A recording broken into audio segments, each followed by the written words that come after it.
Hi guys, இன்றைக்கி நான் என்ன செய்ய போகிறேன்னா கோகனட் மில்க் ரைஸ். அதுக்கு தேவையான பொருட்களை பார்த்துடலாம். இது நான் நீளமாக வெங்காயத்தை கட் பண்ணி வச்சுருக்கேன். அண்ட் தக்காளியும் அதே மாதிரி. அதுக்கப்புறமா பச்சை மிளகாய், அதில் இருக்கக்கூடிய சீடை நான் எடுத்துட்டேன், நாங்கள் யூஸ் பண்ணுறதில்ல.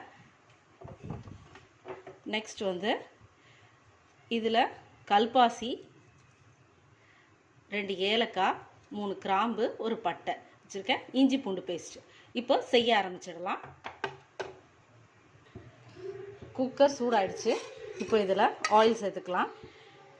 1 2 நான் 3 ஸ்பூன்ஸ் எடுத்துக்கிறேன்.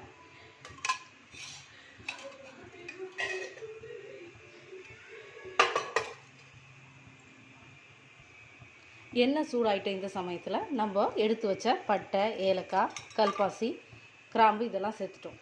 இப்போ இது நல்லா பொரிஞ்சதுக்கப்புறமா ஏலக்காய் இதெல்லாம் பொரிஞ்சிட்டதும் நம்ம இதில் ஃபஸ்ட்டு பச்சை மிளகாவை சேர்த்துக்கலாம். கூடவே இந்த நீளமாக கட் பண்ணி வச்சுருக்க இந்த வெங்காயத்தையும் நம்ம சேர்த்துக்கிறோம்.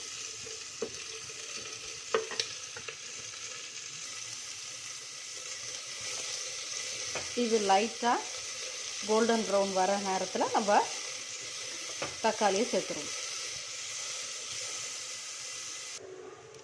வெங்காயம் நல்லா வதங்கிடுச்சு. இது கூட தக்காளியை சேர்த்துக்கலாம்.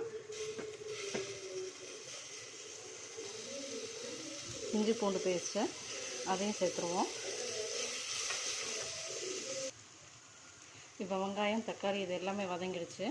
இப்போது தேங்காய் பால் ஊற்றிக்கலாம்.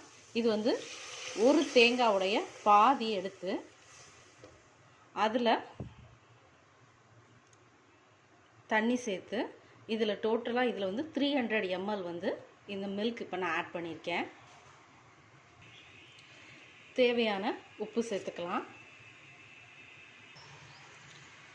நான் சீரக சம்பா ரைஸ் எடுத்திருக்கேன். இதை ஒரு 20 மினிட்ஸ் ஊற வச்சுட்டேன்.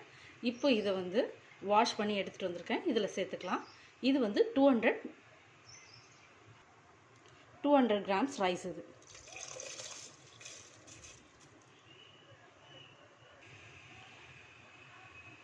கரம் மசாலா தூள் போட்டுக்கிறோம்.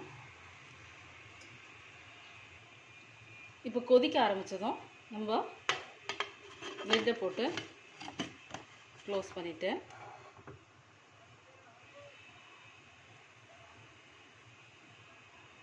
விசிலையும் போட்டுக்கலாம். இப்போ 3 விசில்ஸ் கிடச்சி ப்ரெஷர் இறங்கினதும் திறந்து பார்க்கலாம்.